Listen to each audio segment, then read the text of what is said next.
भैया जी कहीं में आपका एक बार फिर स्वागत है। बातचीत के इस सिलसिले को एक बार फिर से नए तरह से जोड़ने की कोशिश करेंगे। उम्मीद करेंगे कि इस हफ्ते के आखिर तक पहुंचते पहुंचते बहुत सारी चीजें, जो तमाम सारी दुश्वारियां, तमाम सारी परेशानियां हैं, वो कुछ कम होती हुई, कुछ हल्का होता हुआ नजर आए। लेकिन WHO की तरफ से जो कुछ थोड़ी सी बातें कही गई हैं वो अभी भी बहुत परेशान वाली हैं। और उनके जो साइंटिस्ट हैं, उनके जो एडवाइजर्स हैं, वो इन्होंने कहा है कि भारत के लिए आने वाले 6 या 7 महीने और भी बहुत मुश्किल भरे होंगे और वैक्सीनेशन बहुत ज़रूरी है। आगे 6-7 महीने हमने किस तरह से निकाले हैं, इस पर तय होगा कि 2022 का सफ़र हमारा कैसे तय होगा। यानी मुश्किलें अभी आसान होती भी तो नज़र नहीं आ रही। वैक्सीनेशन को आगे बढ़ाने की और मुहिम को, यानी पूरी दुनिया का 30% हिस्सा वैक्सीनेटेड हो, ये एक मुहिम है। भारत की बात नहीं कर रहा हूं, पूरी दुनिया की। ये कैसे हो, भारत में तो चिंता का विषय है ही। लेकिन इसके अलावा एक चीज और बनी हुई है जो खास तौर से, जी हाँ, म्यूकोरमाइकोसिस को लेकर तमाम चर्चा है, जिसे ब्लैक फंगल कह रहे हैं दुनिया में। डॉक्टर्स ने कहा जो MBBS पढ़ते हैं उनके लिए कोई ऐसी नई बीमारी नहीं थी, सारे लोग इससे भली बात परिचित थे। लेकिन फिर क्या स्थिति है, क्यों परेशानी बढ़ती जा रही है, क्या है ये तमाम सारे सिरदर्द। पोस्ट कोविड केयर, जी हाँ, कोविड से ठीक होने वाले लोग ज्यादा हैं, बहुत ज्यादा लोग हैं। लेकिन उसके बाद क्या होता है, ठीक होने के बाद भी तमाम तरह की दुश्वारियां आती हैं और फिर चीजें जो कुछ हम लोग देख रहे हैं, जिसमें मौत भी शामिल है, शरीक है, वो भी हो रही है। तो पोस्ट कोविड केयर का एक प्रोटोकॉल हो या बनना चाहिए, इस पर भी बात होनी चाहिए। और इस पर कोई साफगोई के साथ सरकार की तरफ से या जो एडवाइजर्स हैं उनकी तरफ से एक प्रोटोकॉल जरूर आना चाहिए। आज जो हमारे साथ मेहमान जुड़े हैं उनसे हम आपका तारुफ करा दें। पहले चंक में हमारे साथ, यानी ब्रेक से पहले तक हमारे साथ जो डॉक्टर्स की टीम है उनसे मैं आपका तारुफ जरूर कराना चाहूँगा। डॉक्टर MC मिश्रा साहब, पूर्व निदेशक एम्स, हमारे साथ जुड़े हैं। डॉक्टर साहब का एक तजुर्बा है बड़ा लंबा, वो हमारे साथ जुड़ रहे हैं और इस पर जरूर हम बात करेंगे डॉक्टर साहब से। Thank you so much sir, thank you so much. Doctor Ajit Sinha साहब जुड़ रहे हैं, जाने माने न्यूरो सर्जरी गंगाराम से हमारे साथ हैं। Thank you sir, thank you so much doctor Ajit Sinha ji, thank you so much. Doctor Vishnu Panigrahi group head हैं, फोर्टिस हेल्थ केयर से हमारे साथ जुड़ रहे हैं। डॉक्टर साहब लगातार टेलीविजन पर आते रहे और अपनी बात और बड़ी साफगोई के साथ समझाते रहे, आज हमारे साथ हैं। Thank you so much. Doctor Sanjay Sachdeva साहब, ENT max super speciality hospital से हमारे साथ हैं। और ये जो म्यूकोरमाइकोसिस का बार बार बात आ रही है, उस पर बहुत कुछ ENT एक्सपर्ट्स की तरफ से भी देखने को मिलेगा और बताने को आज मौका मिलेगा। डॉक्टर समीर भार्गव साहब, professor HBT medical college Delhi और डॉक्टर कूपर हॉस्पिटल से हैं और आप हमारे साथ जुड़ रहे हैं। Thank you so much doctor Sameer Bhargav साहब, जो हमारे लिए आपने वक्त निकाला, thank you so much. Mucormycosis को लेकर बात हो रही थी, लेकिन डॉक्टर सबसे पहले आगे बढ़ूं तो सबसे पहले मैं डॉक्टर MC मिश्रा साहब के पास जाना चाहता हूं। सर, WHO ने जो एक बात कही है कि आने वाले 6-7 महीने, WHO की तरफ से सौम्या स्वामीनाथन ने यह बात कही है कि आने वाले 6-7 महीने बहुत मुश्किल वाले हालात हैं और आपको तैयार रहना चाहिए कि इससे भी जो स्थितियां हमने देखी हैं अप्रैल में 21, 22, 23, 24 अप्रैल के, वैसी स्थितियों से भी मुश्किल बड़े दिन हो सकते हैं। इससे हमको तैयारी रहनी चाहिए WHO की तरफ से। MC मिश्रा साहब। हाँ जी, मेरा थोड़ा मत इसमें भिन्न है। मैं नहीं मानता कि इससे ज़्यादा मुश्किल वाले दिन आएंगे। मैं सकारात्मक सोच रखता हूँ। अगर ये इस तरह की प्रिकॉशंस और कॉशन ये महत्वपूर्ण है, और जैसे थर्ड वेव की बात भी सामने आई है, अगर हम टीकाकरण अभियान में गति ला सकेंगे, जिसकी उम्मीद है पूरी, कि अगर हम टीकाकरण अभियान को कम से कम 1 करोड़ रोज़ लोगों को टीके लगाना शुरू कर दें जुलाई से, तो हमारे जो दिन आएंगे वो अच्छे आने वाले हैं। कुछ लोगों को तो संक्रमण हो गया है दूसरी वेव में, ज़्यादातर लोग उससे निकल भी गए हैं, ठीक हो गए हैं। कुछ लोगों को नुकसान हुआ है, लेकिन अधिकतर लोग ठीक हो गए हैं। और आने वाले समय में जिन लोगों को अभी कोविड का इन्फेक्शन हो गया है, तो वो कम से कम 6 से 8 महीने प्रोटेक्ट रहेंगे। इसीलिए ये बात भी चल रही है कि उनको एक टीका लगे या कब लगे, थोड़ी देर में लग सकता है उनको, जिनको संक्रमण नहीं हुआ है। और जो अब चूंकि 18 वर्ष से ऊपर वालों को भी टीकाकरण अभियान के दायरे में हम लोगों ने शामिल कर लिया है, तो अब जो हम लोगों का फोकस होना चाहिए, इमीडिएट तो लॉकडाउन से हम लोगों ने संक्रमण में कुछ गति को रोका है, थामा है। अब मध्यांतर में हमें जो है ये मास्क जो हम कहते आए हैं शुरू से कि अभी भी जो सबसे बड़ा हथियार हमारे पास है वो इस मास्क का प्रयोग है, जिसका अभी चलेगा। और अगर लोग इसको अच्छे से कर लेंगे, 2 मास्क लगा जी के जहां भी जा रहे हैं, पहले तो जाएं नहीं बिना जी जरूरत डॉक्टर के। साहब। अगर जी काम डॉक्टर पे जाना पड़ रहा है, अगर जी आपको कहीं पे शॉपिंग के लिए जाना पड़ रहा है, तो मास्क का बिना प्रयोग के आप नहीं जाएंगे। पब्लिक ट्रांसपोर्ट में जा रहे हैं तो भी मास्क बहुत आवश्यक है। अगर ये हम करते रहेंगे तो मध्यांतर में हम संक्रमण से काफी हद तक राइट सर। 95% तक राइट बचे सर। रहेंगे। मैं और डॉक्टर अगर समीर आपके पास संक्रमण आना चाहता होगा हूं। भी डॉक्टर तो समीर वो मैं कम होगा। Right right. मैं डॉक्टर साहब आ रहा हूं क्योंकि मैं एक बहुत महत्वपूर्ण सवाल आपके पास आज रखना चाहता हूं, लेकिन डॉक्टर विष्णु पाणिग्राही और डॉक्टर समीर भार्गव की तरफ रुख है मेरा। डॉक्टर पाणिग्राही, ये बात आप इस बात से सहमत हैं कि जो अभी डॉक्टर मिश्रा ने कहा कि मैं नहीं मानता, उससे अलग है, लेकिन WHO की जो स्वामीनाथन है वो कहती हैं 6-7 महीने बहुत क्रिटिकल हैं और दिक्कतें बढ़ भी सकती हैं, आ भी सकती हैं और हमको प्रिपेयर रहना चाहिए। आप ये मानते हैं कि अगर हमने प्रिकॉशंस लिए, सारे प्रिकॉशंस ले रहे हैं, जो भी कर सकते हैं, जो भी वैक्सीनेशन का प्रोग्राम जिस तरह से, जिस ड्राइव से चल रहा है, जिस तेजी से चल रहा है, वो सेटिस्फैक्ट्री है और हम मुश्किल के हालात काट चुके हैं। मैंने ये बोला मुश्किल हालात हम काट चुके हैं, ये हम कह सकते हैं डॉक्टर पाणिग्राही? प्रोफेसर मिश्रा जैसे बोल रहे हैं, मैं सहमत हूँ उसमें उनकी। आप देखिए, हमारा इतने कम दिन में जितना वैक्सीनेशन हुआ है, आप अगर फर्स्ट वर्ल्ड कंट्रीज देखेंगे, अमेरिका देखेंगे, इंग्लैंड देखेंगे, हम बहुत आगे हैं उनसे। लेकिन नंबर से हमारा अगर अगर आपको क्रिटिसाइज करना है, हमको कुछ ये करना है, कमी है, तो हम प्रोपोर्शन देखेंगे ऑफ द पॉपुलेशन। देखिए, हमारा भारत का आबादी बहुत है, तो जो भी है सरकार ने काफ़ी वैक्सीनेशन, अभी 70 करोड़ का वैक्सीनेशन हो चुका है। ये देखने के लिए बहुत है, लेकिन जब प्रोपोर्शन देखेंगे कितना परसेंटेज है, ये 5% भी नहीं हो रहा है।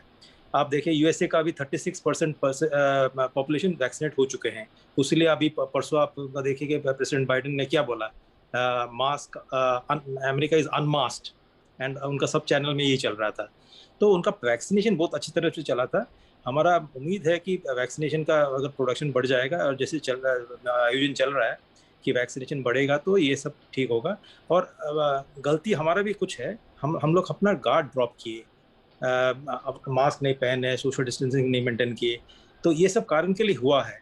और एक चीज़ देखिए, सब इंडियन वेरिएंट बोल रहे हैं, लेकिन मैं बोलूँगा अभी कि देखिए, हम लोग दूसरे ऑस्ट्रेलिया, न्यूजीलैंड जैसा नहीं किए थे कि हम लोग बॉर्डर्स क्लोज कर दिए। लोग आ रहे थे बाहर से, और ये जो इंडियन वेरिएंट बोल रहे हैं, ये ब्रिटिश वेरिएंट काफ़ी इंडिया में घुसे हैं।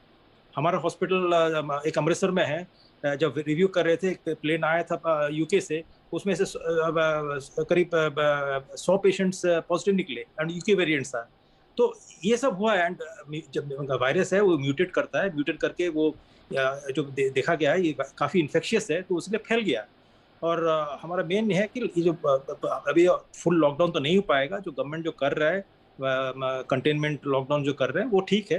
एंड मेरा उम्मीद है कि जैसे चल रहा है कि आने दिन में हम देखेंगे कि अभी देखिए आपका पॉजिटिव रेट भी नीचे आने लगा है। डॉक्टर साहब, ठीक, राइट डॉक्टर साहब। डॉक्टर समीर भार्गव की तरफ मैं जानना चाहता हूं, मुंबई से कुपर हॉस्पिटल से हमारे साथ मौजूद हैं। डॉक्टर साहब, आज सुबह जो नींद खुली थी वो एक टेलीफोन से खुली थी और रोते हुए एक आवाज़ थी कि नासिक में पेशेंट हैं और उनको इंजेक्शन नहीं मिल रहा। और अब तो चाहे कहीं की बात हो, ब्लैक फंगस जिसकी म्यूकोरमाइकोसिस की बात है, चर्चा है तमाम जगह, लोगों ने कहा कि ये बहुत परिचित हैं इससे, इस फंगस से। MBBS की जो भी पढ़ाई करते हैं, जो डॉक्टर्स हैं, वो सब जानते हैं और इम्यूनिटी से इसका सीधा संबंध है। और ये पोस्ट कोविड और प्री कोविड दोनों ही कंडीशंस में हो सकता है। प्री कोविड में मैंने जब सुना तो मैंने कहा कि प्री कोविड कैसे? बोले अगर आपकी इम्यूनिटी डाउन है तो उस स्थिति में भी ये हो सकता है। डायबिटीज़ के पेशेंट्स को हो सकता है, बहुत सारे लोग परिचित हैं। लेकिन डॉक्टर साहब, मैं जानना चाहता हूँ, चाहे कानपुर का मेडिकल हेलेट हॉस्पिटल हो जहाँ पे 50 पेशेंट हैं, लखनऊ का हो, मध्य प्रदेश में हो, उड़ीसा का देख रहा हूँ, एक साथ इतनी तादाद कैसे आ गई? डॉक्टर साहब, ये बहुत चिंता का विषय है। आप कह सकते हैं कि 4 लाख पेशेंट हैं तो उसके हिसाब से इम्यूनिटी आप कैलकुलेट करेंगे तो ये यही रेशियो बैठेगा, लेकिन बहुत मुश्किल हालात हैं, लोग इससे ज्यादा डर रहे हैं अब। जी डॉक्टर भार्गव। हाँ जी, देखिए आपने जो कहा कि ये प्री कोविड में भी इन्फेक्शन था, ये बात सही है, क्योंकि ये एक फंगल इन्फेक्शन है और ये अपॉर्चुनिस्टिक मतलब के मौका परस्त फंगस है। ये सब जगह होता है, पर यदि हमारी इम्यूनिटी डाउन है तो ही हमको ये इन्फेक्शन हो सकता है। तो पहले हम केसेस देखते थे जिनकी इम्यूनिटी बहुत डाउन हुई, या आपने ऑर्गन ट्रांसप्लांट हुआ है, क्रॉनिक किडनी डिजीज के पेशेंट हैं, कुछ कैंसर्स, ब्लड कैंसर्स के पेशेंट्स होते हैं। पर आज की तारीख में पेशेंट का 3 वजहों से मैं कहूंगा, बल्कि उससे भी ज्यादा कई वजह हैं। एक तो कोविड जो है उसकी वजह से भी पेशेंट की इम्यूनिटी काफी डाउन हो जाती है और उसके भी कई कारण हैं।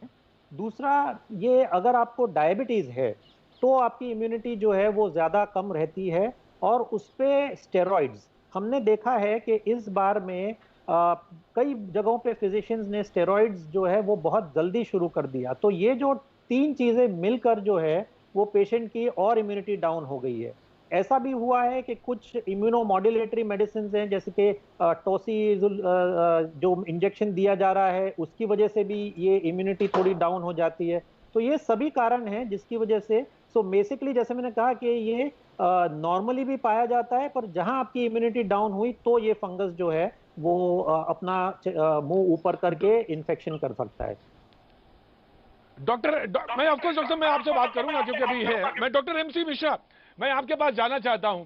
अभी कुछ दिन पहले हमारे साथ इसी पैनल में डॉक्टर साहब मौजूद थे, स्टेरॉइड की बड़ी चर्चा हो रही थी। उन्होंने कहा कि स्टेरॉइड दिया जा सकता है, स्टेरॉइड 20 mg का वो प्रिस्क्राइब कर रहे थे कि भाई गांव में जब अस्पताल नहीं है, मरीज पहुंच नहीं सकता, जान बचाना जरूरी है, तो 20 mg अगर हमने स्टेरॉइड दिया है तो किसी तरह उसको रोकथाम की है। इंफ्रास्ट्रक्चर है नहीं, मौजूद नहीं है। डॉक्टर अजीत सिन्हा, मैं आपके पास सवाल ये रखना चाहता हूं। अब सवाल ये है कि स्टेरॉइड दिया है तो लोगों को अब डर लग रहा है, और ऐसी स्थिति में जहां पे गांव में इंफ्रास्ट्रक्चर मौजूद नहीं है, तो लाइफ सेविंग ड्रग के तौर पे डॉक्टर्स ने स्टेरॉइड भी दिया है। अब सवाल यह है कि इतना ज्यादा डर है, लोगों को इतना भय है इस ब्लैक फंगस को लेकर कि करें क्या। डायबिटीज के पेशेंट हैं, कोविड में पता चला ठीक हो गए, पोस्ट कोविड के बाद ये स्थितियां बन रही हैं। डॉक्टर सिन्हा। हाँ जी, एक्चुअली जान बचाना सबसे ज्यादा जरूरी है। लास्ट ईयर कोविड के समय में इस डिजीज के बारे में, इसकी पैथोलॉजी के बारे में ज्यादा कुछ पता नहीं था। बाद में ये पता चला पोस्टमार्टम रिपोर्ट्स वगैरह से कि ये इसमें एक साइटोकाइन स्टॉर्म होता है और लंग्स में जो वेसल्स हैं वो क्लॉग्ड होते हैं। तो इससे बचाने के लिए, इसको रोकने के लिए स्टेरॉइड देना जरूरी होता है। अब जब भी हम अगर स्टेरॉइड किसी को भी देते हैं, स्टेरॉइड का अच्छा इफेक्ट तो ये है कि ये इन्फ्लेमेटरी रेस्पॉन्स को कम करता है, लेकिन खराब इफेक्ट ये है कि ये डायबिटिक्स में या प्री डायबिटिक में ब्लड शुगर बढ़ा देता है और आपकी बॉडी इम्यूनिटी को भी कम करता है। अगर ये बॉडी इम्यूनिटी कम करेगा तो कुछ अपॉर्चुनिस्टिक इन्फेक्शन जैसे म्यूकरमाइकस, ये अपॉर्चुनिस्टिक इन्फेक्शन है। ये पहले उन लोगों में हुआ करता था जिनमें इम्यूनोसप्रेशन है किसी कारण से, तो अब ये इन्फेक्शन ज्यादा होता जा रहा है। इसका मतलब ये नहीं है कि हम स्टेरॉइड पे कंप्लीट बैन कर दें। Steroid is actually A life saving medicine in this Covid period.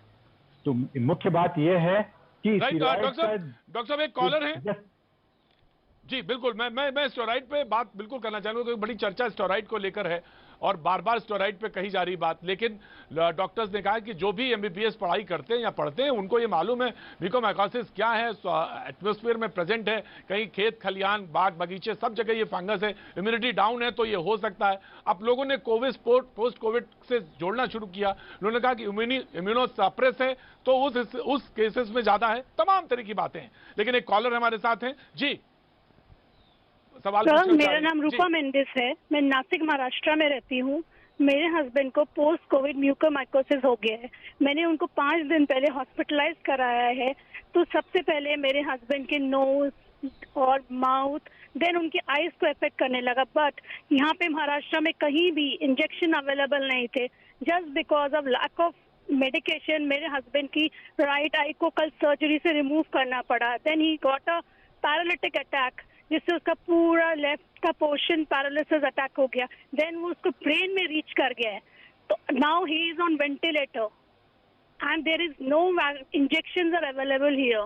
तो मेडिसिन की कमी के कारण मेरे हस्बैंड भुगत रहे हैं। मेरा रूपा, मैं पहले तो बहुत पूरी ऊपर प्रे करता हूं, और प्रे बहुत ज़रूरी है इस वक्त कि तमाम सारे लोग आपके लिए, आपके हस्बैंड के लिए, आपके फैमिली के लिए प्रे कर रहे हैं। मुझे मालूम है, मेरा आज जब नींद खुली तो आपके कोई रिलेटिव थे जिन्होंने मुझे फ़ोन किया था, और तमाम जगह से कोशिश हो रही है। उम्मीद है, मैं क्योंकि मुंबई के भी डॉक्टर समीर भार्गव भी जुड़े हैं। डॉक्टर साहब, पूरे महाराष्ट्र में इंजेक्शन अवेलेबल नहीं है, ये अजीब सी बात है। मैं बिल्कुल अब कोशिश करूंगा कि इसमें किसी सरकारी आदमी से मैं इस पे जवाब लूं या फोन लूं, लेकिन बड़ा ताजुब है कि कहीं भी इंजेक्शन अवेलेबल नहीं है। ये कैसे हो सकता है डॉक्टर साहब? डॉक्टर समीर भार्गव, ये बीमारी नॉन कोविड टाइम में बहुत कम पेशेंट्स में होती थी।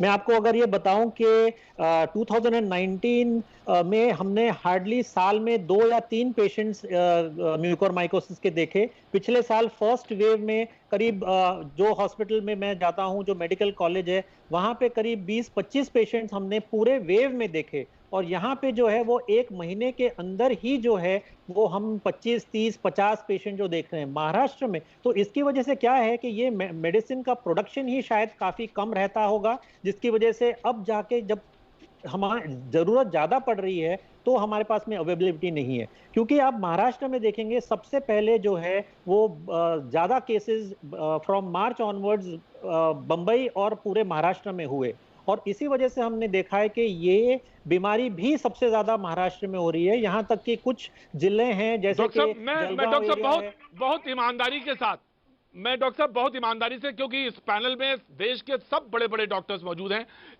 डॉक्टर MC मिश्रा से लेके doctor Ajit Sinha, doctor Vishnu Panigrahi, doctor Sanjay Sachdev, doctor Sameer Bhargav, सारे बड़े डॉक्टर्स अवेलेबल हैं इस पैनल में। और मैं कोशिश करूंगा कि मैंने फोन कॉल पे मैं जिनको लिया है, शिवसेना के प्रवक्ता, मैं आनंद जी, आप हमारे साथ फोन कॉल पे मौजूद हैं? आनंद दुबे जी, आनंद जी आप हमारे साथ फोन कॉल पे मौजूद हैं? हाँ, नमस्कार प्रतीक भाई। मैं ये जानना चाहता हूं कि पूरे महाराष्ट्र में जी नमस्कार साहब, नमस्कार। मैं जानना चाहता हूं पूरे महाराष्ट्र में, हालांकि डॉक्टर समीर भार्गव ने कहा कि 3-4 साल पहले वो 20 या 25 केसेस देखते थे, लेकिन यहां तो कोई फॉर्मूला वैक्सीन का शेयर नहीं करना है। लेकिन अगर इतना ज्यादा समस्या है, इतनी बड़ी समस्या है, तो इस पे कोई गाइडलाइंस, कोई शेयरिंग, कोई जो मैन्युफैक्चरर्स हैं, मैं जरूर डॉक्टर MC मिश्रा से इस पर जवाब चाहूंगा, और डॉक्टर विष्णु पाणिग्राही से, कि क्यों नहीं अवेलेबल है? अगर एक इंजेक्शन किसी को बचा सकता है, ये तो वैक्सीन नहीं है ना, इसमें तो किसी को फॉर्मूला शेयर नहीं करना है। आखिर क्या दिक्कत है, मैं जानना चाहता हूं। आनंद दुबे, आप शिवसेना के वहां पे प्रवक्ता हैं, मैं जानना चाहता हूं क्या दिक्कत है कि अगर किसी पेशेंट को वैक्सीन इंजेक्शन चाहिए, जो कि लाइफ सेविंग ड्रग है, वैक्सीन नहीं है, जिसमें कोई तमाम तरह के प्रतिबंध हैं, तो क्यों नहीं मिल रहा है, ये जानना जरूरी है। आनंद दुबे। देखिए प्रतीक जी, बात पहले ये है कि जैसे एक समय में रेमडेसिविर इंजेक्शन की बहुत बड़ी दिक्कत हो रही थी देश में, ठीक उसी प्रकार से liposomal amphotericin B injection 50 mg, ये भी बहुत सारे डिमांड आ गए हैं पूरे देश में इसके, खास करके महाराष्ट्र में। और ये कुछ प्राइवेट कंपनियां बनाती हैं, जैसे सीरम है, जैसे सिप्ला है, और डिमांड और सप्लाई की बात है। अब अचानक से डिमांड बढ़ गई है और सप्लाई उतनी हो नहीं पा रही है, तो उस प्रकार से एक समस्या बन गई है। गजब है भाई। आनंद दुबे माफ करिएगा, आनंद दुबे मुझे माफ करिएगा, आनंद दुबे मुझे माफ करिएगा। ये कोई भी मुल्क, इस मुल्क में हमने चंद्रमा पे चंद्रयान भेज दिया है, ये कोई इस आपको वैक्सीन का फॉर्मूला शेयर नहीं करना। मैं पूछना चाहता हूं MC मिश्रा साहब से। मिश्रा साहब, मुझे आपके पास अपना एक अनुभव है, हो सकता है मुझे दुरुस्त कर दीजिएगा अगर मैं गलत हूं। क्या अवेलेबिलिटी नहीं है या कालाबाजारी भी है, इसमें भी लोगों ने रोक लिया है? क्या दिक्कत है कि एक लेडी अपने हस्बैंड को बचाना चाहती है इंजेक्शन के लिए, 3 दिन से गुहार लगा रही, इंजेक्शन नहीं मिल रहा है? MC मिश्रा साहब। ये बिल्कुल आप ठीक कह रहे हैं, इसमें मैनेजरियल प्रॉब्लम है। ये बिल्कुल अरेंज किया जा सकता है, और अगर लाइपोसोमल एम्फोटेरेसिन नहीं मिल रहा तो प्लेन एम्फोटेरेसिन लगा दी जाए। जरूरी नहीं है, साइड इफेक्ट में कोई बहुत ज्यादा अंतर नहीं है लाइपोसोमल और नॉन लाइपोसोमल में। तो हमको ये भी, डॉक्टर्स को भी थोड़ा इसमें अपने को मॉडिफाई करना पड़ेगा कि हम पे अगर लाइपोसोमल खाली लिख के मंगा रहे हैं वो नहीं उपलब्ध है, तो खाली प्लेन एम्फोटेरिसिन भी जो मुद्दतों से दी जा रही है, मुझे नहीं लगता उसकी कमी होगी। और अगर महाराष्ट्र में ज्यादा रिक्वायरमेंट है तो मुझ आसाम में नहीं है, केरला में नहीं है, तमिलनाडु में नहीं है, वहां से क्यों नहीं मंगवाई जा सकती? ये देखिए प्रायोरिटी करने की बात है और कितना सीरियसली आप किस गंभीरता से लेते हैं किस समस्या को स्वास्थ्य की भारत में। अगर जहां पे नहीं ज्यादा इस्तेमाल है, अभी गुजरात और महाराष्ट्र में ज्यादा केसेस हुए हैं म्यूकरमाइकोसिस के, और मैं बिल्कुल सहमत हूं जो हमारे डॉक्टर भार्गव साहब ने भी कहा कि ये म्यूकरमाइकोसिस पर से बहुत कम होता है, आईसीयू पेशेंट्स में होता है।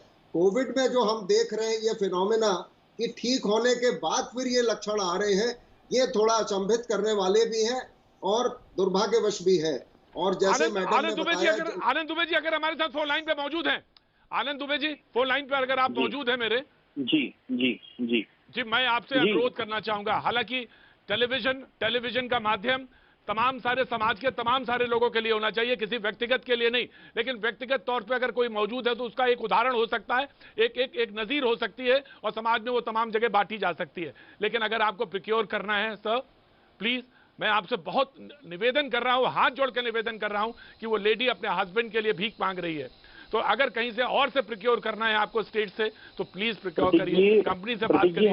और अगर महाराष्ट्र में प्रतीक जी हमारी बात चल रही है, बोलिए। दरअसल जैसे रेमडेसिविर और वैक्सीन की बात थी कि केंद्र सरकार के अधीन था, केंद्र सरकार के अधिकार में था, उसी प्रकार आज हमारे मंत्री अमित देशमुख जी ने ही सुबह ट्वीट करके यह जानकारी दी कि यह इंजेक्शन भी केंद्र सरकार के अधीन है, केंद्र सरकार के अधिकार में है, वही राज्यों को देते हैं। तो हम उनसे गुहार लगा रहे हैं, रिक्वेस्ट कर रहे हैं कि जल्द से जल्द महाराष्ट्र को एक ज्यादा इंजेक्शन मिले ताकि यहाँ पर जो ब्लैक फंगस के मरीज मिल रहे हैं उनकी जान बचाई जा सके। क्योंकि ये तो आप जानते हैं कि ये बीमारी ही बिल्कुल नई है, कोविड पोस्ट कोविड के बाद ये अभी उभर कर आई है। इसके बारे में डॉक्टर ही ज्यादा अच्छे से बता पाएंगे, जो जानकार हैं वो अच्छे से बता पाएंगे। डॉक्टर एमसी मिश्रा कुछ कह रहे हैं, डॉक्टर एमसी मिश्रा मैं कह रहा हूँ, मैं इनकी बात से सहमत नहीं हूँ कि केंद्र सरकार इसको कंट्रोल कर रही है, मैं नहीं मानता ये बात। और आप देखिए 3 घंटे से फ्लाइट दुबई से आ जाती है, आप एयरलिफ्ट करवा लीजिए, आप भारत में कहीं से भी जिस स्टेट में म्यूकोरमाइकोसिस ज्यादा नहीं है वहां से मंगवा लीजिए। देखिए ये कोई ऐसी नहीं है कि सरकार कंट्रोल कर रही है इसको। सरकार, अगर आप महाराष्ट्र सरकार भी कर सकती है कंट्रोल इसको, अगर आपको नहीं मिल रही है तो आप उन कंपनी से बात करिए कि भाई क्या समस्या है, सडनली कैसे इतनी कम हो गई, क्योंकि इतनी ज्यादा संख्या में भी रोगी नहीं है कि ये कम हो जाएगी। दरअसल doctor Anand Dubey please reply, Anand Dubey please reply. समय सीमा है उसमें 10 से 12 दिन का समय लगता है प्रतीक जी। तो अगर ये अचानक इसकी सप्लाई, अचानक इसकी डिमांड बढ़ गई है तो सप्लाई बढ़ाने में भी समय जाएगी। जो अनुभवी डॉक्टर हैं जिनसे हमारी बात हुई है उन्होंने यह जानकारी दी है कि यह बहुत ही कम मात्रा में भारत में बनाई जाती थी, अब इसकी सप्लाई बढ़ाने की जरूरत है। डॉक्टर समीर भार्गव कुछ कह रहे हैं। मैं डॉक्टर सचदेवा में आ रहा हूँ, डॉक्टर समीर भार्गव कुछ ऐड करना चाह रहे हैं मुंबई से।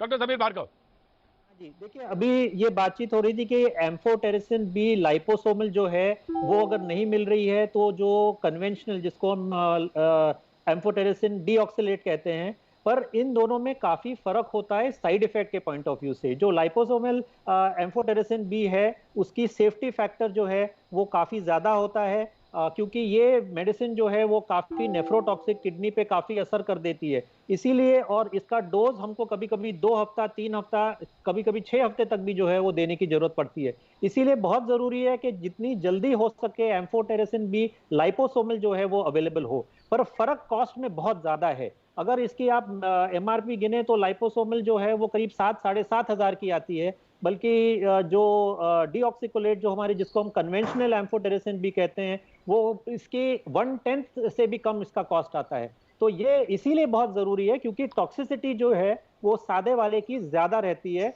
और एक लिमिट तक ही हम जो है वो मेडिसिन पेशेंट को दे सकते हैं। डॉक्टर संजय सचदेव, डॉक्टर सचदेव, सवाल ये है कि म्यूकोरमाइकोसिस को लेकर तमाम केसेस हैं, शॉर्टेज का आपने देखा, हालत ये है कि इंजेक्शन नहीं मिल रहे, लोगों को परेशान है। नासिक का केस है और फैमिली, मैं डॉक्टर एमसी मिश्रा जी को बिल्कुल आप वो क्लैरिफाई कर दीजिएगा, आप बिल्कुल क्लैरिफाई कर दीजिएगा डॉक्टर भार्गव की बात। मैं एक मिनट डॉक्टर सचदेवा से होके बस आपके पास आता हूं।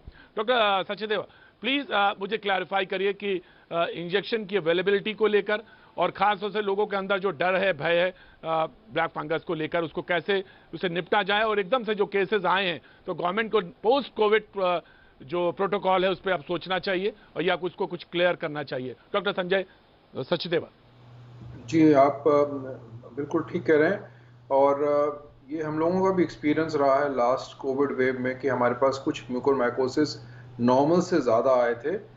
जैसे कि डॉक्टर समीर बता रहे हैं कि हमारे पास साल में इतने केस आते हैं, तो सडनली 5 गुना केस लास्ट कोविड के बाद की वेव के बाद आ गए थे। पर इस बार तो एकदम से जैसे कि बांध टूटा है और एकदम से केसेस आए हैं। ये बात भी सही है कि पहले हमारी रिक्वायरमेंट लाइपोसोमल लिम्फोटेरेसिन बी की काफ़ी कम रहती थी, होती थी, ये नहीं कि बिल्कुल ज़ीरो नहीं थी, लेकिन थी, और काफ़ी इसमें इम्पोर्टेड भी आ रहे थे हमारे पास लाइपोसोमल लिम्फोटेरेसिन बी। बट अब तो एकदम से लगता है एकदम मैदान साफ हो गया, कहाँ गई वो सब दवाइयाँ समझ नहीं आ रही। और जैसे हम लोग पेशेंट को एडमिट कर रहे हैं, अगर उनको एम्फोटेरेसिन बी हम नहीं दे पा रहे हैं या हम उनको एम्फोटेरेसिन बी दे रहे हैं क्योंकि हम लोगों के पास अब लाइपोसोमल या लिपिड कॉम्प्लेक्स का नहीं है, और हम उनको नॉर्मल जो हम लोग कन्वेंशनल जिसको बोलते हैं डीऑक्सीकोलेट एम्फोटेरेसिन भी दे रहे हैं, तो देख रहे हैं कि उनका दूसरे दिन ही क्रिएटिनिन बढ़ना शुरू हो रहा है। और इसलिए हम लोग वहाँ पे भी रुक रहे हैं। यंग पेशेंट जिसको अभी शुरुआत हुई है कोविड के सिम्टम्स की, और हम उनको एम्फोटेरेसिन भी ऑर्डिनरी वाला डीऑक्सीकोलेट वाला दे रहे हैं और क्रिएटिनिन बढ़ रहा है, और हम लोग उसको रोकना पड़ेगा, क्योंकि हम एक चीज़ को ठीक करते करते किडनी नहीं खराब कर पाएंगे, तो फिर हम लोगों को वापस अपना लाइपोसोमल या लिपिड कॉम्प्लेक्स की तरफ जाना पड़ेगा। और हम लोग अब तो ये कह रहे हैं कि दो हम लोग एंटी फंगल शुरू कर रहे हैं, दूसरा ओरल वाला या दूसरा और पोसाकोनाजोल या इसावुकोनाजोल भी शुरू कर रहे हैं कि अगर वहाँ कमी हुई तो कम से कम कुछ तो कवर करेगा। बट हम लोगों के हाथ अब बिल्कुल बंधे हुए हैं और बहुत कम दायरा है। और जैसे नासिक के पेशेंट के बारे में हम जान रहे हैं कि एकदम से बीमारी जो है आँख से ब्रेन में बहुत जल्दी फैलती है, और ये सब हम लोग कोविड में देख रहे हैं। पहले हम ये लोग इम्यूनो कॉम्प्रोमाइज पेशेंट में देखा करते थे, जो कि जैसे पहले ही डॉक्टर साहब ने राइट। डॉक्टर साहब, हम लोग के आपके सेंटेंस जो है आप हम लोग के हाथ बंधे हुए हैं, ये अपने आप में पूरी कहानी कह रहे हैं। डॉक्टर अजय सिन्हा, ऐसे समय में डॉक्टर ही के पास आदमी जाता है, साइंस के पास ही आता है, और अगर वहां पे हाथ बंधे हों, एक तो है लॉजिस्टिक्स की, जो बात एमसी मिश्रा साहब, डॉक्टर समीर भार्गव साहब कह रहे थे कि एक लॉजिस्टिक्स की है, सप्लाई की, मेडिसिन की हम नहीं बना रहे थे, जरूरत ही नहीं थी, लेकिन अब उसको गेयरअप करना पड़ेगा। और दूसरी बात यह कि जब तक नहीं है ये केस, क्या स्टडी का नहीं है ये पॉइंट कि एकदम से ब्लैक फंगस के केसेस बढ़ना, ये अपने आप में बहुत सोचने वाली बात है कि एकदम से अकस्मात इतने ज्यादा केसेस क्यों है। लोगों ने कहा कि आपने जो ऑक्सीजन सिलेंडर अपने घरों में रखे उसमें आपने टैप वाटर भर दिया, जबकि आपको अवॉइड करना था। बहुत सारे केसेस हैं जो आपने वेंटिलेटर्स यूज किए, उनमें कोई प्रॉब्लम थी, लेकिन जिस तरह से डायबिटीज और तमाम सारे केसेस आ रहे हैं ब्लैक फंगस के, ये बहुत चिंता का विषय लगातार बना हुआ है। डॉक्टर सिन्हा, बिल्कुल सही कहा आपने। ये जो नकली दवाइयां और नकली सिलेंडर, ये एक समस्या हमारे देश में पैरेलल चल रही है और इससे हम लोग सब लोग अवगत हैं, लेकिन मैं उसके बारे में कमेंट नहीं करूंगा। ज़्यादा कमेंट की बात यह है कि बिना एम्फोटेरेसिन के इस बीमारी का इलाज नहीं हो सकता है। लेकिन इसमें मैं एक चीज़ और ऐड करना चाहूँगा कि हमें इस बीमारी के बारे में लोगों को भी पता होना चाहिए, ताकि इसके लक्षणों को बिल्कुल प्रारंभिक स्टेज में ही पकड़ा जा सके। जब नाक से डिस्चार्ज आ रहा हो या नाक में कोई ब्लैक स्पॉट बना हो या पैलेट में कोई ब्लैक स्पॉट बना हो, इसको उस हद तक नहीं पहुंचने दिया जाए कि ये आंख में पहुंच करके आंख की रोशनी खत्म कर दिया और उसके बाद आंख से ब्रेन में और ब्रेन से ब्रेन के खून की नली को बंद करके हेमिप्लेजिक, जैसे कि अभी आपके एक दर्शक बता रहे थे, ये बहुत दुर्भाग्यपूर्ण है।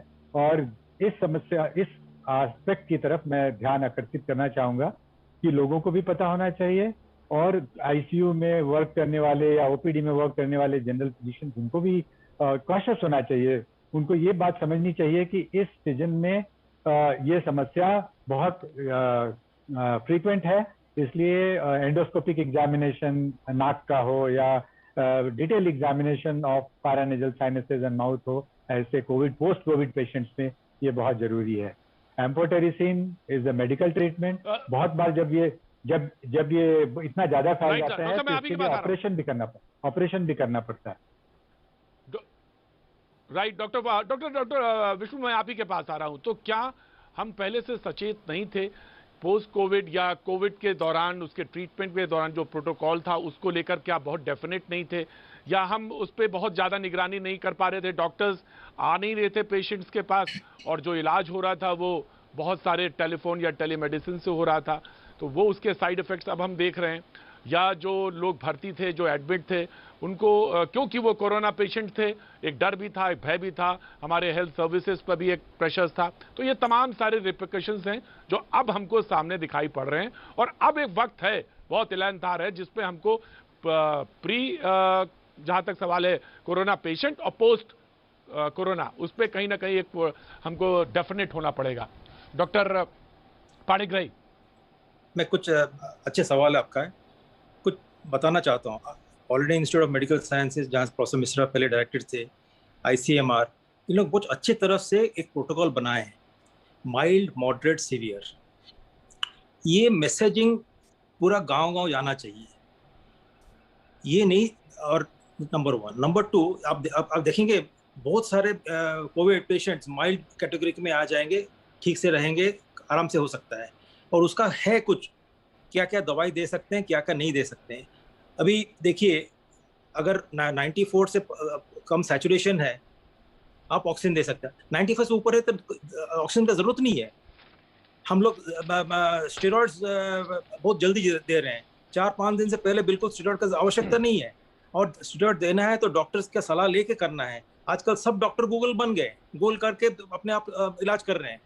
तो स्टेरॉइड लेना, ऑक्सीजन लेना बिफोर रिक्वायरमेंट, और ऑक्सीजन जो ले रहे हैं घर में, वो सिलेंडर साफ है नहीं सही है, ह्यूमिडिफायर जिसके जो करते हैं, जो जैसे अभी जो बोल रहे थे कि पानी ठीक से नहीं ले रहे हैं, ये सब कारण के लिए आपका जो फर्स्ट स्टार्टिंग पॉइंट ये है।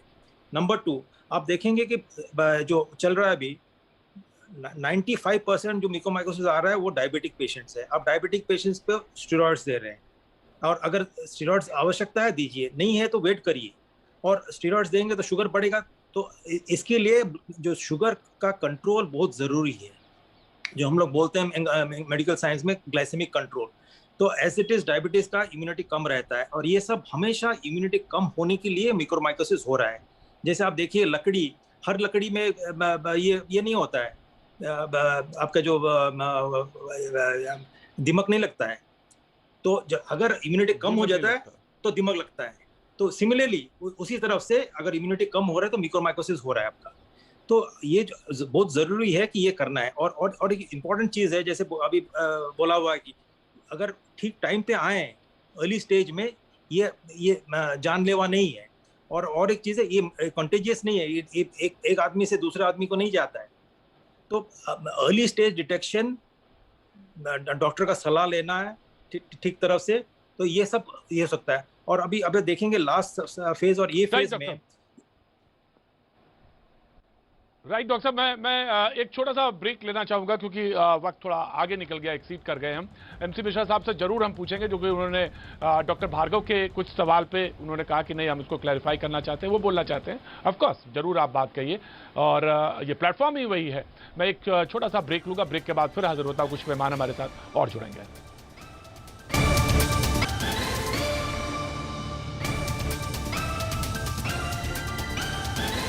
भैया जी कहने में आपका एक बार फिर स्वागत है। बातचीत के सिलसिले को आगे जोड़ेंगे। हमारे साथ जो नए मेहमान जुड़ेंगे वो बुलंदशहर के जिलाधिकारी रविंद्र कुमार जी हमारे साथ हिस्से में मौजूद रहेंगे। इस हिस्से में खासतौर से बातचीत का जो सिलसिला हम लोग जोड़ते हैं, उसमें जिलों से भी हम बात करते हैं, तमाम सारी जो समस्याएं लोग आ रही हैं उनके बारे में बात करते हैं। इसके तहत हमारे साथ जिलाधिकारी बुलंदशहर रविंद्र कुमार जी उत्तर प्रदेश के मौजूद हैं। बहुत बहुत स्वागत है सर, आपका भी thank you so much. MC Mishra साहब, डॉक्टर MC मिश्रा साहब लगातार हमारे साथ मौजूद है, और कूपर हॉस्पिटल से डॉक्टर समीर भार्गव, डॉक्टर अजीत सिन्हा और डॉक्टर संजय सचदेवा हमारे साथ लगातार बने हुए हैं। MC मिश्रा साहब, आप कुछ कहना चाह रहे थे?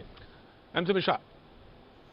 मैं सिर्फ इतना ही कहना चाह रहा हूँ, डॉक्टर पाणिग्राही की सारी बातों से मैं पूर्णतः सहमत हूँ। जो उन्होंने कहा बहुत महत्वपूर्ण बातें की हैं, और ये बिल्कुल हमारे डॉक्टर्स को भी इसमें बहुत जागरूक होने की आवश्यकता है कि स्टेरॉइड कब देना है और कब नहीं देना है, कितनी डोज में देना है। मेरे पास ऐसे कई बच्चे हैं 32 साल के, 30 साल के, जिनको स्टेरॉइड माइल्ड निमोनिया में रिकमेंड कर दिया और मैंने सबका बंद करवाया। अब इसके अलावा मैं ये कहूँगा, देखिए चॉइस हमारे पास है। ये महिला जो बेचारी जिनके पति आईसीयू में भर्ती हैं, मैं सिर्फ इतना ही कहना चाहता हूँ कि एम्फोटेरेसिन प्लेन लगा दीजिए। वैसे भी इनकी मॉर्टेलिटी बहुत हाई होती है। अभी अगर एम्फोटेरेसिन नहीं मिलेगा 100% चांस है कि वो नहीं बच पाएंगे। अगर एम्फोटेरेसिन लग जाएगी, चाहे लाइपोसोमल नहीं भी लगा, लाइपोसोमल तो अभी आई है, पहले तो यही लगती थी। इतने रोगियों को हमने दी है, ठीक है, उनका गुर्दे पे थोड़ा गलत असर भी हो जाएगा, उसको भी टैकल किया जाता है, तो जान तो बचे पहले। तो मैं फिर से उनसे ही कहूँगा, नासिक में जो एम्फोटेरेसिन मिल रही है वो लगवाएं, और चांस लेने की बात है। 100% से 50% हमें आना पड़ेगा। हम ये नहीं कह सकते कि लाइपोसोमल नहीं मिलेगी तो हम एम्फोटेरेसिन नहीं लगाएंगे, क्योंकि गुर्दे पे टॉक्सिसिटी हो जाएगी उसकी। अभी जान बचाने की बात है। गुर्दे का जो दिक्कत है उसको डॉक्टर साहब टैकल कर लेंगे, उसमें कोई इतनी बड़ी बात नहीं है। तो उनका अगर नहीं एम्फोटेरेसिन मिलेगी तो उनके जो पति हैं, और मैं बता रहा हूँ कि उसके in absence of amphotericin, whether it's liposomal और non liposomal, it doesn't matter, वो उनको उपलब्ध कराई जा सकती है। करा के उसका शुरू करें, बीच में लाइपोसोमल मिल जाए तो वो लगवा दें। कहीं कुछ नहीं से तो कुछ बेहतर है, और उससे उनकी शायद जान बच जाए। मैं डॉक्टर जो मौजूद हैं वहाँ पे नासिक में, और जो रूपा मेंडिस हमारे, ऑफ कोर्स डॉक्टर साहब आप ऑफ कोर्स अगर आप कुछ जोड़ना चाहें जरूर डॉक्टर भार्गव जोड़ सकते हैं आप। मैं ये कहना चाहता हूँ कि लाइफ सेव करना बहुत ज़रूरी है, और कैसे भी किसी तरह भी, रूपा मेंडिस ने अभी कुछ देर पहले फ़ोन किया, उनके हस्बैंड आईसीयू में है, 40 इयर्स एज है, एक छोटा बच्चा है, और ब्लैक फंगस से बहुत गंभीर रूप से एक आंख जा चुकी है और एक तरफ का जबड़ा जा चुका है, और वो बहुत परेशानी की हालत में है। डॉक्टर भार्गव कुछ जोड़ना चाह रहे थे, प्लीज। फिर मैं रवि जी आपके पास आता हूँ। जी मैं आता हूँ जी। इस बात में बिल्कुल सहमत हूँ कि अगर हमको लाइपोसोमल नहीं मिल रही है तो जो कन्वेंशनल है वो देनी चाहिए, क्योंकि सबसे ज्यादा इंपॉर्टेंट है कि जान बचाई जाए। अच्छा, दूसरी बात मैं ये कहना चाह रहा हूं कि अभी ईएनटी एसोसिएशन के राष्ट्रीय अध्यक्ष होने के नाते मैंने एक क्वेश्चनर, एक सर्वे जो है वो भेजा था, काफी ईएनटी सर्जन्स ने रिप्लाई किया। तो ये हमने देखा है कि ये पूरे देश में ही कई जगहों से हो रहा है। तो अगर हम कॉमन फैक्टर जो निकला था वो यही था कि डोजेज ऑफ स्टेरॉइड। देखिए स्टेरॉइड जो है ये हम जान चुके हैं कि कोविड बीमारी में ये जो है वो जान बचाने का काम कर रहा है, पर अगर हमने इसको सही समय पे स्टार्ट किया, जैसे कि फर्स्ट वीक जो वायरिमिया है उसमें हमने नहीं यूज करना है, सेकेंडली इसका सही ड्यूरेशन जो है हमको देना है, और सही डोजेज हमको देना है। तो ये चीज जो है इसकी गाइडलाइंस और प्रोटोकॉल जो है वो अगर हम सभी जगह थ्रू वेरियस एसोसिएशन हम फैला दें, क्योंकि आज की तारीख में ये बीमारी जो है बहुत इंपॉर्टेंट पॉइंट डॉक्टर साहब आपने कहा, बहुत इंपॉर्टेंट पॉइंट है। आज पूरा डिस्कशन यही था। बहुत अच्छा पॉइंट है ये डॉक्टर साहब, नो डाउट, क्योंकि मैं अपने जितना मेरे पास तो, क्योंकि मैं मेडिकल साइंस का तो स्टूडेंट हूं नहीं, लेकिन जो मैं तमाम डॉक्टर से इंटरैक्ट कर रहा हूं उसमें ये एक बहुत इंपॉर्टेंट पॉइंट है कि प्लीज डॉक्टर एसोसिएशन से, डॉक्टर्स की तरफ से, गवर्नमेंट की तरफ से, हेल्थ मिनिस्ट्री की तरफ से ये प्रोटोकॉल जारी होना चाहिए, प्रोटोकॉल कि कितना स्टेरॉइड कैसे कहां दिया जाना। पोस्ट कोविड प्रोटोकॉल यूरोप में है, अमेरिका में मैं आज जब आ रहा था तो मैंने देखा कि उन्होंने कुछ बना रखे हैं पोस्ट कोविड प्रोटोकॉल्स। वो अब डिसाइड हो जाना चाहिए कि कब, अगर ठीक हो गया उसके बाद भी बुखार आ रहा है, पेट खराब हो रहा है पोस्ट कोविड के बाद, यानी कोविड खत्म हो गया उसके बाद भी, तो क्या सिम्टम्स हैं, क्यों हैं ये सिम्टम्स, उसके बारे में गहनता से सोचा जाना चाहिए। ये बहुत इंपॉर्टेंट है। स्टेरॉइड को लेकर और तमाम ड्रग्स को लेकर प्रोटोकॉल तय होना चाहिए। मैं जिलाधिकारी बुलंदशहर की तरफ रुख करना चाहूँगा। मैं आपका बहुत बहुत स्वागत करना चाहता हूं, और मैं ये जानना चाहता हूं कि इस वक्त की खासतौर से रविंद्र जी की देहात की स्थिति क्या है आपके ज़िले में, और आप किस तरह से टैकल कर रहे हैं, क्योंकि बुलंदशहर से भी तमाम सारे गाँवों के कस्बों की हाल आ रहे हैं, और जिस तरह से फैल रही है बीमारी गाँवों में वो चिंता का विषय बना हुआ है, और डॉक्टर्स भी ये बार बार कहते हैं कि किस तरह से उसको टैकल किया जाए। How you are tackling it, ये बहुत इंपॉर्टेंट है। रविंद्र कुमार जी। जनपद बुलंदशहर में 951 ग्राम पंचायत है और इन्फेक्शन जरूर फैली है, बट हम लोगों ने ग्राम पंचायत स्तर से ब्लॉक लेवल, जिला लेवल, हर जगह रिस्पॉन्सिबिलिटी फिक्स करके, होम स्क्रीनिंग करके हमने उसको कंटेन कर लिया है। सिचुएशन अंडर कंट्रोल है। मैं ये नहीं कह रहा हूँ कि इन्फेक्शन नहीं फैल रहा है, लेकिन जहाँ भी केसेज आते हैं नेक्स्ट डे स्क्रीनिंग होती है उस गांव में, और साथ में ही जो हमारा होम आइसोलेशन किट है उसका बंटवारा होता है, सैंपलिंग भी होती है। और इसका मैं स्वयं डेली बेसिस पे हमारे पास जो वर्ड स्प्रेड शीट होता है उसके माध्यम से डेली शाम में इसकी समीक्षा होती है। अभी तक हम लोगों ने अपने जनपद में जो 951 ग्राम पंचायत है उसमें 20,000 से ऊपर होम आइसोलेशन किट है, स्टेट गवर्नमेंट के द्वारा रिकमेंडेड है, तो वो बांट चुके हैं। अभी हमारे पास सफिशिएंट मेडिसिन है, तो हमारे यहाँ सिचुएशन अंडर कंट्रोल है जी। जहां तक गांव की बात थी, दिक्कत ये आ रही थी कि गांव से मरीज जब चलता है तो क्योंकि होम आइसोलेशन है, घर पे ही ट्रीटमेंट है, और गांव में तो स्थितियां ये हैं कि आपने जो दवाइयां प्रेस्क्राइब हैं गवर्नमेंट से वो खा रहा है, लेकिन स्थितियां बिगड़ने लगती हैं, ऑक्सीजन को लेकर दिक्कतें आती हैं, शहर तक बड़े तक आते आते और स्थितियां खराब हो जाती हैं। तो ऐसी समुचित व्यवस्था क्या की है आपने जो तुरंत और फौरी तौर पर वो पहुंच सके बड़े अस्पतालों तक? और बड़े अस्पतालों से क्या कौन सा अस्पताल है जहां मरीज का ट्रीटमेंट हो रहा है? देखिए, इसमें दो तरह की बातें हैं। एक तो ये जरूरी है कि अगर किसी की स्थिति बिगड़ती है तो हमें इमीडिएटली सूचना मिलना। दूसरी ये होती है कि सूचना मिलने के बाद हम उनको कैसे हॉस्पिटल तक लाते हैं। तो सूचना मिलने के बारे में इसलिए हमने ग्राम स्तर पे, न्याय पंचायत स्तर पे हम लोगों ने आरआरटी टीम का गठन किया। अभी 951 गाँव में 219 आरआरटी की टीम है, रैपिड रिस्पांस टीम बोलते हैं। और आरआरटी की टीम, एक आरआरटी टीम के अंदर लगभग 7 से 8 ग्राम पंचायत हैं। तो अभी जस्ट पंचायत चुनाव खत्म हुआ है, तो नवनियुक्त जो प्रधान जी हैं उनके टच में हैं। हमारे जो ग्राम स्तर पे कर्मचारी हैं, चाहे सचिव हो या लेखपाल हो, उनके टच में हैं। तो उनके माध्यम से हम लोगों ने जो स्मूथ टेक्नोलॉजी का यूज करके कम्युनिकेशन को स्मूथ किया है। हमारा नोडल ऑफिसर्स का व्हाट्सएप ग्रुप है, ब्लॉक स्तर पे ग्राम स्तर का व्हाट्सएप ग्रुप है, हमारे ICCC जो कंट्रोल रूम है वहाँ पे 8 लैंडलाइन, 5 मोबाइल 24 आवर काम करते हैं। तो जैसे ही हमें सूचना मिलती है तो अब उसको, अगर स्थिति खराब है तो हम लोग उसको CHC PHC स्तर पे स्टेबलाइज करने के लिए हमारे यहाँ 10 CHC PHC है जहाँ पे 10 से 15 ऑक्सीजन बेड की व्यवस्था है। अगर स्थिति अच्छी है तो हमारे यहाँ अभी 11 कोविड हॉस्पिटल काम कर रहे हैं। एक जेल को छोड़ के वो कैदी के लिए है, 10 पब्लिक के लिए है। और उसमें दूरस्थ कॉर्नर जैसे हमारा सियाना नॉर्थ ईस्ट में है, मोस्ट नॉर्थ ईस्ट दूरस्थ है, या साउथ ईस्ट में डिवाई है, वहाँ भी हम लोगों ने कोविड हॉस्पिटल खोल दिए हैं।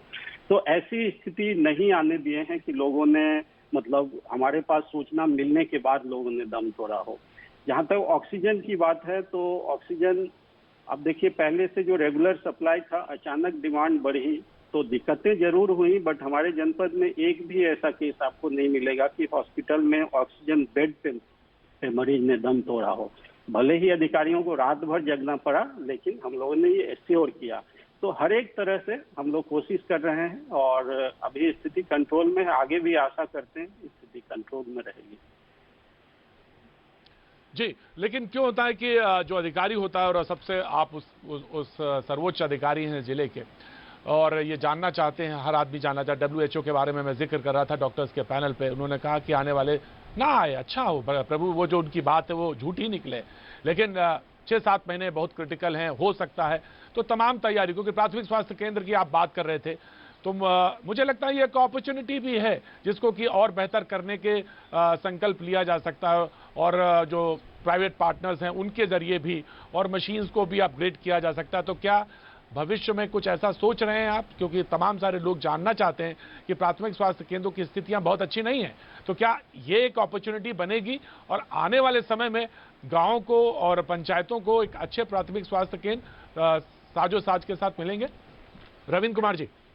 जी, मेरा मानना है, और मैं अपने अधीनस्थों को ये बताता हूँ कि आप ये सोचिए कि कल को अगर आपके फैमिली में कोई कोविड संक्रमित या बीमार होते हैं तो आप क्या एक्सपेक्ट करेंगे। इस एक्सपेक्टेशन के साथ तैयारी कीजिए और इसी तरीके से मोटिवेट करके हमने अपना स्वास्थ्य विभाग का टीम भी और विकास विभाग की टीम को भी उसमें हमने ज्वाइंट एफर्ट के लिए लगाया है। जैसे हमारे मेजर CHC PHC पे अभी हमने जिला स्तरीय अधिकारियों को लगा के गांव-गांव में, चाहे वो हेल्थ स्क्रीनिंग हो या सैंपलिंग हो या दवाई का वितरण हो, वो करवाया है। तो आगे की जो स्ट्रैटेजी है, जैसे ऑक्सीजन की रेगुलर सप्लाई होते हुए भी सडनली डिमांड बढ़ने से दिक्कतें हुई थी लोगों को, तो हमारा अभी हम लोग ऑक्सीजन जनरेटर लगाए हैं, 2 ऑलरेडी लग चुका है, 5 और पाइपलाइन में है। हमारे यहाँ ऑक्सीजन स्टोरेज टैंक है जो कि 14 टन का है। हमारा जो आगे का स्ट्रेटजी है कि उसको हम डबल कैपेसिटी करें, ताकि हम अभी जितना स्टोर कर पाते हैं उससे दुगुना स्टोर करें। इसके अलावा एक जो दिक्कतें आई थी, अभी जो ऑक्सीजन जनरेटर मिल रहा है उससे हम डायरेक्ट पाइपलाइन के माध्यम से पेशेंट को सप्लाई करते हैं। हमारा स्ट्रेटजी है कि उससे हम हमारे जनपद में ऑक्सीजन जनरेटर ऐसा लगाएं कि कंप्रेसर के माध्यम से उसका सिलेंडर में भी रिफिल कर सकें। टेस्टिंग में कभी कभी डिले होता है, जैसे एंटीजन टेस्ट का तुरंत रिजल्ट आ जाता है, RT-PCR टेस्ट में चूंकि लैब में लिमिटेड कैपेसिटी है तो थोड़ा बहुत डिले होता था। अभी हम लोग नया RT-PCR लैब इस वीक में स्टार्ट हो जाएगा, तो हम लोग सस्टेनेबल सॉल्यूशन की तरफ ध्यान देते हैं ताकि आगे आने वाले जो भी चैलेंज बहुत कम समय में मैं आपसे ये जरूर जानना चाहता हूं, मैं एक सवाल बहुत जल्दी से जानना चाहता हूं, वैक्सीनेशन को लेकर गांव में आप क्या मुहिम चला रहे हैं? क्योंकि वही सॉल्यूशन है, वही अंतिम सवाल है, वही चेहरे पर मुस्कान लाएगा और कोई चीज नहीं है सॉल्यूशन, ये मुझे मालूम है। हम मास्क की बात जरूर कर रहे हैं, मास्क तो लगाएंगे, लेकिन वैक्सीनेशन पे आप क्या कर रहे हैं जानना बहुत जरूरी है। वैक्सीनेशन पे हमारे यहाँ 88 सेंटर हैं और 88 सेंटर पे हम लोग दोनों तरह की वैक्सीनेशन करते हैं। 75 सेंटर पे अभी कोविशील्ड चल रहा है, 13 सेंटर पे कोवैक्सीन चल रहा है। वैक्सीनेशन के बारे में लोगों में कुछ भ्रांतियां भी आई थी, तो हम लोगों ने जनप्रतिनिधि के माध्यम से या मीडिया के माध्यम से या जो वीडियो गवर्नमेंट के आते हैं उनको ग्राम स्तर पे चाहे आशा आंगनबाड़ी हो, सचिव हो, लेखपाल हो, प्रधान जी हो, उनके माध्यम से स्प्रेड करवाया है ताकि भ्रांतियां खत्म हो और लोगों को मोटिवेट करते हैं कि आप नियरेस्ट जो भी CHC PHC है वहां पे आइए और वैक्सीनेशन। बहुत थैंक यू जी, बहुत बहुत शुक्रिया, थैंक यू सो मच। और मुझे बताया गया कि आप एवरेस्ट चढ़ चुके हैं, एवरेस्ट के फतेही हैं, और मैं आपको एक बार ये कहना चाहूंगा कि ये जो सामने एवरेस्ट है हमारे, ये कई गुना लंबा है और कई गुना बड़ा है, और इस पर भी हम सब मिलकर फतेह करेंगे और आपकी मुहिम की सफलता मिले। बहुत बहुत शुक्रिया, थैंक यू सो मच बातचीत करने के लिए। हमारे साथ डॉक्टर्स का पैनल लगातार बना हुआ है और इसी पर बातचीत के सिलसिले को आगे बढ़ाएंगे। वक्त एक छोटे से ब्रेक का, ब्रेक के बाद मैं फिर हाजिर होता हूं।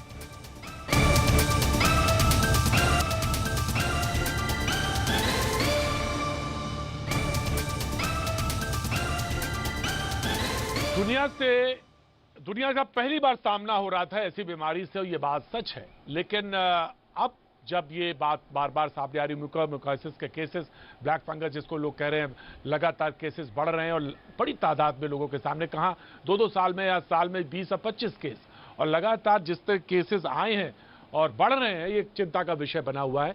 और इसी पे आज बातचीत हो रही थी, तो बातचीत ये हो रही थी कि कहीं ना कहीं प्रोटोकॉल तय है, सेट है, लेकिन जिस तरह से स्टेरॉइड्स को लेकर और डायबिटीज के पेशेंट्स को लेकर और दवाइयों की, म्यूकोरमाइकोसिस की दवाइयों, ब्लैक फंगस की दवाइयों की जो ना मिलना है, उस पर जो इतना ज्यादा भागम भाग है, ऐसी स्थिति में कहीं इतने तादाद में केसेस आ गए, तो इसको लेकर भी ये तय होना चाहिए कि क्या अब हमको इस बारे में बहुत गंभीरता से सोचना चाहिए या प्रोटोकॉल सेट होना चाहिए, जिसकी ओर डॉक्टर भार्गव इशारा कर रहे थे या MC मिश्रा कह रहे थे कि बिल्कुल तय होना चाहिए कि हमें एक सेट पैरामीटर करना चाहिए कि हम स्टेरॉइड देंगे, कब देंगे और किन स्थितियों में देंगे। ऑफकोर्स जान बचाना बहुत जरूरी है और स्टेरॉइड वैसे ही इसी श्रेणी में आता है, लेकिन यह तय हो जाना चाहिए। डॉक्टर अजीत सिन्हा हमारे साथ मौजूद है और कूपर हॉस्पिटल से डॉक्टर भार्गव हमारे साथ लगातार मौजूद है, लेकिन 2 मेहमान हमारे साथ जुड़ रहे हैं, विंडो फाउंडेशन के युद्धवीर बोर साहब और RC जैन साहब, अध्यक्ष DSP SMA यानी जो स्कूलों की, प्राइवेट स्कूलों की एक चेन है, उसके अध्यक्ष हैं, बहुत समय से हमारे साथ आते रहे। युद्धवीर जी, आपका भी मैं स्वागत करना चाहता हूं। RC जैन साहब, मैं आज आपसे कुछ आश्वासन भी चाहता हूं। युद्धवीर जी, जब मैं देख रहा था आपके फाउंडेशन के बारे में, तो आपने कहीं मैंने पढ़ा कि ऐसे हालात में जब किसी ने अपने परिवार में अपना कमाने वाला सोर्स खो दिया है। तो ऐसे में समाज खड़ा हो रहा है और आप जैसे लोग सामने आ रहे हैं और कह रहे हैं कि अगर परिवार में किसी ने खो दिया है कमाने वाला, तो हम रोजगार देंगे या हम कोई ऐसा सोल्यूशन लेके आ रहे हैं जिससे कि परिवार में जो चला गया वो तो कभी पूरा नहीं हो सकता, लेकिन जो कमाने का जो सोर्स है, जो इनकम है, उसको कहीं ना कहीं आप आश्वासन दिया है। जानना चाहता है समाज आपसे कैसे जुड़े, कैसे जानकारी शेयर हो, ये भी जानना चाहता है। और मैं अपनी तरफ से भैया जी कहीं की ओर से आपको सैल्यूट करता हूं। युद्धवीर जी। थैंक यू सर, आपने हमें इनवाइट किया। मेरा नाम युद्धवीर है।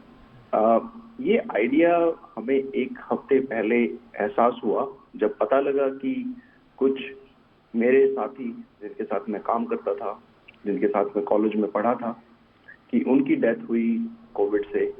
तो बड़ा धक्का लगा। हम उनके परिवार को जानते थे, उनके बच्चे हमारे बच्चों के साथ खेलते थे, और लगा कि ये एक समाज में जो आज हमारा फोकस है ऑक्सीजन कंसंट्रेटर पे, ऑक्सीजन सिलेंडर पे, ये फोकस बदलना चाहिए। हमें देखना पड़ेगा कि भविष्य में क्या समस्या आएंगी। भविष्य में समस्या आएंगी कि हमारी बहनें बेटियां जिनके घर में एक कमाने वाला आदमी चला गया, उनकी समस्या आएगी। और मैं उस इंडस्ट्री से आता हूं जो इंडिया में एक बहुत बड़ा एम्प्लॉयर है, software industry, BPO industry, IT industry, कि हम क्या कर सकते हैं अपनी उन बहनों के लिए। हम इतने सारे सीईओ, सीएफओ हमने दिए हैं पूरे विश्व को। क्या हम हर एक कंपनी को बोल सकते हैं कि आपको 100 ऐसी बहनों को, ऐसी बेटियों को नौकरी देनी पड़ेगी? ये हमारी मुहिम का एक एजेंडा था कि हम कैसे ये एक गैप है जो हमारी बहनें जिनको जरूरत है और ये कंपनियां जो दे सकती हैं, कैसे इन दोनों का एक रिलेशनशिप बनाए। उसके लिए हमने इस मुहिम की शुरुआत की और हमने ये शुरू किया। अभी हमारी एक वॉलंटियर्स की टीम है, 3000 वॉलंटियर्स हमारे साथ जुड़ चुके हैं। इस पे हम काम कर रहे हैं। काफी कुछ करना है, बहुत आगे, बहुत लंबा रास्ता। मैं चाहता हूं कि आपका कोई आपकी फाउंडेशन का कोई, मैं चाहता हूं आपकी फाउंडेशन का कोई नंबर हो या कोई एड्रेस हो तो प्लीज शेयर कर दीजिए, सो दैट कि जो तमाम प्रोग्राम देख रहे हैं और जो बहनें हैं जो आपसे जुड़ना चाहें, जिन्होंने अपने दुर्भाग्य से बहुत बड़ी कठिन परिस्थितियों में जिन्होंने खो दिया है कोई, तो वो कैसे जुड़ के कैसे रोजी रोजगार के बारे में बात करें, अपने बच्चों को पाल सकें या बच्चे खड़े हो सकें। और ऐसा तो अब तो स्थितियां ये भी हैं कि बच्चे ही अकेले रह गए हैं, तो ऐसी स्थितियां हैं। तो युद्धवीर जी कोई एड्रेस, कोई फोन नंबर हो तो शेयर करिए। ईमेल कर सकते हैं covidwomenhelp@riseagain.in। covidwomenhelp। एक बार फिर से कर दीजिए, एक बार फिर से कर दीजिए। हाँ जी प्रतीक जी, covidwomenhelp@riseagain.in। आप हमें मेल करें, हम पूरी कोशिश करेंगे। हम जितना कोशिश करेंगे आपके लिए कहीं ना कहीं रोजगार का साधन, किसी संस्था से आपको जोड़ना। मैं अपने प्रोड्यूसर से कहूंगा कि अभी लगभग 6 मिनट हैं और प्लीज युद्धवीर जी ने जो एड्रेस बताया है उसको नीचे लिख दिया जाए, सो दैट कि वो वहां तक पहुंच जाए। अभी 5-6 मिनट है, इतना कर सकते हैं हम कि जो युद्धवीर जी ने बोला उसको नीचे मेंशन कर दें, सो दैट कि विंडो फाउंडेशन से जो तमाम सारे लोग हैं वो जुड़ सके और कहीं किसी को रोजगार मिले। इससे बड़ी बात नहीं होगा और कोशिश करेंगे। आरसी जैन साहब, मैं जानना चाहता हूँ, आप प्राइवेट स्कूलों को यहाँ पे एक एसोसिएशन के जिम्मेदार ओहदे पर हैं और स्कूल की फीस लगातार एक समस्या बनी, और ऐसे में जब कमाने वाला चला जाए तो स्कूल की फीस कैसे भरी जाए, ये एक समस्या है। तो आपके प्राइवेट स्कूल्स क्या कर रहे हैं, क्या करना चाहिए? हालांकि समाज के सारे लोगों को आना चाहिए और कोशिश करनी चाहिए कंट्रीब्यूट करने की, जैसे कि अभी युद्धवीर जी कर रहे हैं। तो हम कैसे इसको लोगों तक पहुंचाएं? आरसी जैन साहब, और आप क्या कर रहे हैं इस तरफ, ये भी जानना जरूरी। जैन साहब। हम लोगों ने फैसला किया कि दिल्ली में स्कूल सबको करें, जो पेरेंट्स उनको तो पेरेंट्स नहीं है बच्चों के साथ घटना नहीं है, तो निश्चित रूप से ऐसे जितने भी बच्चे होंगे उनकी जब तक वो स्कूल में पढ़ेंगे तब तक उनकी फीस माफ कर दी जाएगी। पर इस कैटेगरी में वही बच्चे आएंगे जो सक्षम नहीं है फीस देने में, और दूसरा यह है कि ऐसे समय में हम लोगों ने अभी भी, हमारे बहुत सारे स्कूल हैं जिन्होंने अपने यहाँ कोविड सेंटर भी बनाए हैं, जिन्होंने अपने यहाँ पीपी किट्स भी बांटी हैं, जिन्होंने अपने यहाँ भी, और हमारे ऐसे प्रोग्राम चल रहे हैं कि जो खाना भी हम लोग प्रोवाइड कर रहे हैं। पिछले साल भी हम लोगों ने करीब 10 करोड़ रुपए की पीपी किट्स दिल्ली सरकार को मुहैया कराई थी। तो स्कूल वर्ग अभी भी पीछे नहीं रहा समाज से, और हमने फैसला लिया है इसके लिए जो स्कूल आना काना भी करेगा उसको भी हम तैयार करेंगे कि जो पेरेंट्स सक्षम नहीं है उनकी फीस पूरे साल की जब तक वो बच्चा पढ़ता है माफ कर दी जाए, क्योंकि ये इस प्रकार की बीमारी है जिसमें हम सबको मिलकर के उस बच्चे को एहसास नहीं कराने देना है कि अगर उसके पेरेंट्स अब सर पे नहीं है तो उसको अब आगे फीस में या पढ़ाई में कहीं भी परेशानी हो। ये हम लोगों ने फैसला लिया, इसके लिए हम दिल्ली के तमाम स्कूलों को मनाने का प्रयास करेंगे। हमारी संस्था ने बैठ करके फैसला लिया है। जी, बहुत स्वागत योग्य है। और क्योंकि इस समय समस्या यही सबसे बड़ी है कि कैसे बच्चों को पढ़ाया जाए, स्कूलों में कैसे भेजा शिक्षा चलेगी, फीस कैसे दी जाएगी। ऑफकोर्स स्कूल का भी एक साधन है फीस, और उसी से स्कूल भी आगे चलते हैं, लेकिन ऐसे समय में जब बहुत डिफिकल्ट टाइम है तो कैसे आगे आए। युद्धवीर जी, जो आपके दिमाग में ये बात आई, तो अब तक आपके पास कितने लोग आए और कितने लोगों को आपने आगे बढ़ाया, ये भी जानना चाहता हूँ। बिल्कुल बिल्कुल सर, हमारे पास 600 बहनें हैं जिन्होंने हमारे को संपर्क किया कि उनको ये समस्याएं हैं, ये उनके साथ हुआ। बड़ा एक सुन के लगा कि ये एक परिवार के साथ होता है तो उस परिवार में क्या हलचल होती है। सबसे एक कमाल की बात जो हमें लगता है कि मानवता जिंदा है और हमारा देश एक कमाल का उसका एक मिसाल हमेशा देता है। हमारे पास 6 गुना ज्यादा वॉलंटियर्स आए कि हम यहाँ पर आपकी हेल्प करेंगे। मेरे पास आईएएस ऑफिसर्स, आर्मी ऑफिसर्स, बड़ी बड़ी कंपनीज के सीईओ और अधिकारी, स्टूडेंट्स, माता बहनें जो घरों पे हैं, हर आदमी, हर इंसान हमारे पास आ रहा है कि आप बताओ करना क्या है। ये एक जो जज्बा है, ये तो ये वो कोविड वुमेन हेल्प, ये जो नीचे एड्रेस चल रहा है इस पे आप संपर्क कर सकते हैं। युद्धवीर जी, जो कोविड वुमेन हेल्प @riseagain.in, इस पर आप जाएं, और वो लोग जिन्होंने अपने परिवार से किसी को खोया है और अपने कमाने वाला सोर्स को खोया है, कमाने वाला सोर्स से मेरा, मैं कहता हूं जब मुझे बेहद दुख होता है, लेकिन मैं ये कह रहा हूं इसलिए क्योंकि बच्चों का और भविष्य देखना बहुत जरूरी है और ऐसे में आना चाहिए। आरसी जैन साहब, मैं एक बार फिर से आपको बुलाऊंगा क्योंकि मुझे बहुत ज़रूरत है आपकी और आपके स्कूल्स की, खास तौर से दिल्ली क्यों पूरे देश के स्कूल्स के बारे में भी हम निश्चित तौर से बात करेंगे और एक सामने समस्या खड़ी है उसको कैसे टैकल किया जाए। लेकिन डॉक्टर अजय सिन्हा, मैं आपके पास एक बार फिर आना चाहता हूँ, और डॉक्टर समीर बहुत जल्दी से। डॉक्टर सिन्हा, अब ये टाइम आ गया है जब हमको ये बिल्कुल क्लियर होना चाहिए, हालांकि डॉक्टर्स के अपने विजन्स हैं, अपनी चीज़ें हैं, कि जहाँ तक पेशेंट का सवाल है, स्टेरॉइड्स का है या शुगर पेशेंट्स हैं, या जिस तरह से ब्लैक फंगस के केसेस सामने आ रहे हैं, उस पर लेकर हमको कहीं ना कहीं बहुत डेफिनेट होना है। कहाँ पे ये तय होना चाहिए कि ये प्रोटोकॉल है, स्ट्रिक्टली उसको वॉच किया जाना चाहिए। डॉक्टर सिन्हा। बिल्कुल सही कहा आपने, और protocol and judicious use of steroid तो होना ही चाहिए। इसके लिए जितने भी पेरिफेरी में जो सेंटर्स में डॉक्टर्स ट्रीट कर रहे हैं, ऐसा देखा गया है कि फियर के कारण लोगों को जल्दी से स्टेरॉइड शुरू कर देते हैं। वो सही नहीं है।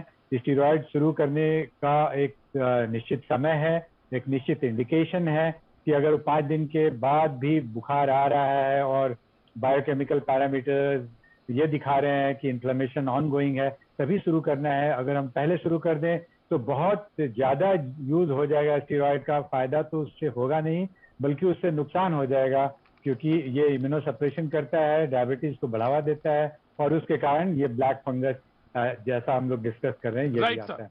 तो इस पे हमें ध्यान देना जरूरी है लोगों को। Doctor Sameer Bhargava, right sir, doctor Sameer Bhargava, Rupa Mendis की किस तरह से मदद की जा सकती है जो उन्होंने नासिक में है, मैं एक बार उससे फिर से जानना चाहता हूं। डॉक्टर समीर भार्गव, किस तरह नासिक में हेल्प पहुंचाई जा सकती है? डॉक्टर समीर भार्गव। तो ऐसा है कि ये पेशेंट के लिए तो उनको जो हॉस्पिटल में जाके उनकी अथॉरिटीज से रिक्वेस्ट करें कि भाई अगर हमको जो कन्वेंशनल एम्फोटेरेसिन बी जो है वो मिल जाए, अगर वहाँ नहीं तो जो नियरेस्ट बड़ा शहर है वहाँ से तो ये उनको मिल ही सकता है।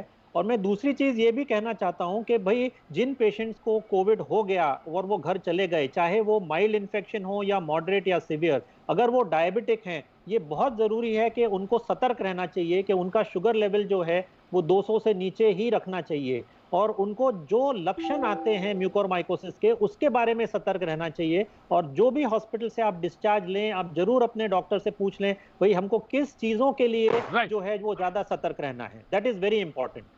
उसके कई लक्षण रहते हैं, शुरुआती लक्षण रहते हैं कि भाई आप घर गए, बुखार हो गया, आपको शुरुआती लक्षणों पे बिल्कुल